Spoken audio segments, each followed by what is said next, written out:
ఎమ్మెల్యేలుగా ఉన్నటువంటి వాళ్ళు, స్పీకర్గా ఉన్నటువంటి వాళ్ళు, వీళ్ళు వాస్తవానికి రాజకీయ నాయకులు. వీళ్ళందరూ సొసైటీలో ఆదర్శంగా ఉండాలి, మాట్లాడేటప్పుడు సమన్వయం పాటించాలి, జాగ్రత్తగా ఉండాలి.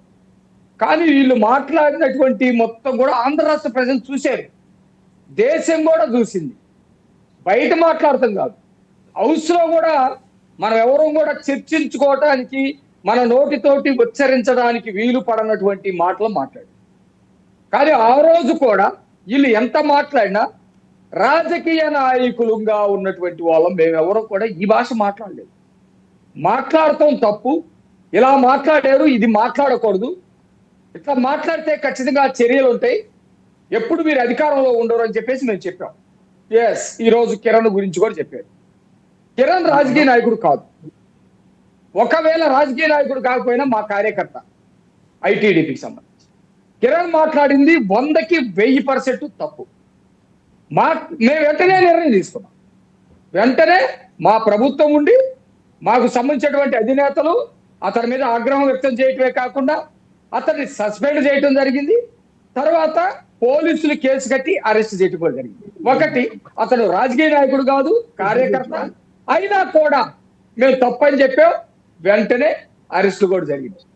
దీనిని ఒక సభల్లో ప్రాతినిధ్యం వస్తున్నటువంటి ఎమ్మెల్యేలు మాట్లాడిన దానికి, సభ మొత్తానికి నాయకుడిగా ఉన్న స్పీకర్లు మాట్లాడిన దానికి, మంత్రులుగా ఉన్నటువంటి వాళ్ళు మాట్లాడిన దానికి రెండు ఎట్లా సమానం అవుతాయి? రాజకీయ నాయకులు ఎవరు? వాళ్ళు ఆ రోజు కొడాలి నాని రాజకీయ నాయకుడు, దాదాపు 4 సార్లు ఎమ్మెల్యేగా గెలిచినటువంటి వ్యక్తి.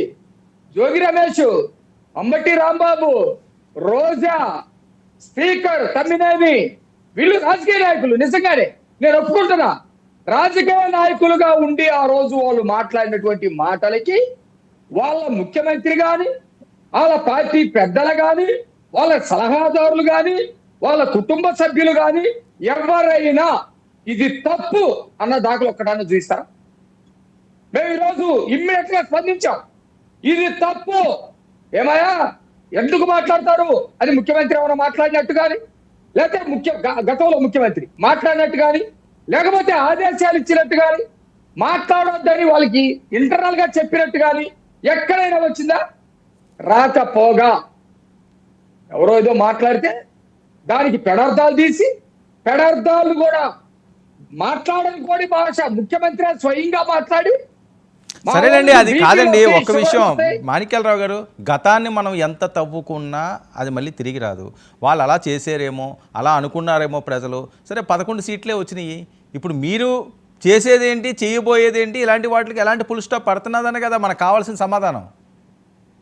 ఇప్పుడు ఎప్పుడు కూడా వర్తమానం మాట్లాడేటప్పుడు చరిత్ర కూడా మాట్లాడుకుంటాం. వర్మ గారు, నేను మీరు మాట్లాడిన దాంట్లో నుంచి చెబుతున్నా, మాకు సంబంధించినటువంటి మంత్రులు కానీ రాజకీయ నాయకులు, మాకు సంబంధించినటువంటి ఎమ్మెల్యేలు కానీ రాజకీయ నాయకులు, మాకు సంబంధించినటువంటి స్పీకర్ గా వెళ్ళిన తర్వాత స్పీకర్ కానీ రాజకీయ నాయకులు మాట్లాడారా? మేము మాట్లాడలేదు. కాదండి, వాళ్ళు కూడా గతంలో చంద్రబాబు నాయుడు గారు సీరియస్ అయింది, లోకేష్ గారు సీరియస్ అయింది, పవన్ కళ్యాణ్ గారు మాట్లాడింది, వాళ్ళు వైరల్ చేస్తున్నారు. గతంలో ఏం మాట్లాడారు పోలీసు వాళ్ళని? పోలీసు వాళ్ళు ఎవరే మాట్లాడారు? పోలీసులు మేము ఎంత మాట్లాడినా ఒక పద్ధతిగా చెప్పేవాళ్ళం. మీరు వన్ సైడ్ గా చేయొద్దు, లేకపోతే వైసీపీ కార్యకర్తలాగా చేయొద్దు. ఇదిగో మీరు ఇట్లా వైసీపీ వాళ్ళు దాడి చేస్తే దాడి చేసిన వాళ్ళు కాకుండా మా మీద కేసులు కడతా ఉన్నారు. ఇదిగో కొట్టినోడిని కాకుండా బాధితుడిని అరెస్ట్ చేస్తా ఉన్నారు. ఇది తప్పు అని మాత్రమే మాట్లాడాం మేము. సరే, దీనికి ఫుల్ స్టాప్ పడుతుందా? మీ హయాం అండి, మీ హయాంలో ఇంకా ఫుల్ స్టాప్ పడుతుందా, లేకపోతే ఇంకెలా కొనసాగుతూనే ఉంటే అరెస్టులతో సరిపెడతారా? మీరు చూశారు కదా, మేము ప్రోత్సహించే వాళ్ళం అయితే ఒక సామాన్యమైనటువంటి చిన్న స్థాయి కార్యకర్త మాట్లాడితేనే మేము సహించలేదంటే ఫుల్ స్టాప్ పెట్టడానికే కదండి. ఓకే, మా కార్యకర్త మాట్లాడితే కూడా మేము ఫుల్ స్టాప్ పెడతానికే కదా. మీరు ఎప్పుడైనా మాట్లాడింది ఉంటే కూడా చెప్పంటున్నా. మీ ముఖ్యమంత్రి గతంలో ముఖ్యమంత్రిగా ఉన్నప్పుడు, మంత్రులుగా ఉన్నప్పుడు మాట్లాడింది ఏదైనా ఉంటే కూడా అసలు ఆ రోజు ఫుల్ స్టాప్ పడేది. ఫుల్ స్టాప్ పడాలనే కదా మేము ఈ రోజు అతని మీద చర్యలు తీసుకుంది. ఆజ్యం పరిస్థితి మీరు. రాజశేఖర్ గారు, మీరు గతంలో ఎటువంటి చర్యలు తీసుకోలేదు, నిమ్మక నీరెత్తినట్లు ఉన్నారు కాబట్టి మీకు ఈ పరిస్థితి వచ్చింది. ఈరోజు ఒక చిన్న వ్యక్తి అయినా తప్పు చేస్తే వెంటనే మేము అరెస్టులు చేసాం, లోపల తీసుకెళ్ళి పడేసాం, అతనికి శిక్ష పడుతుంది అని.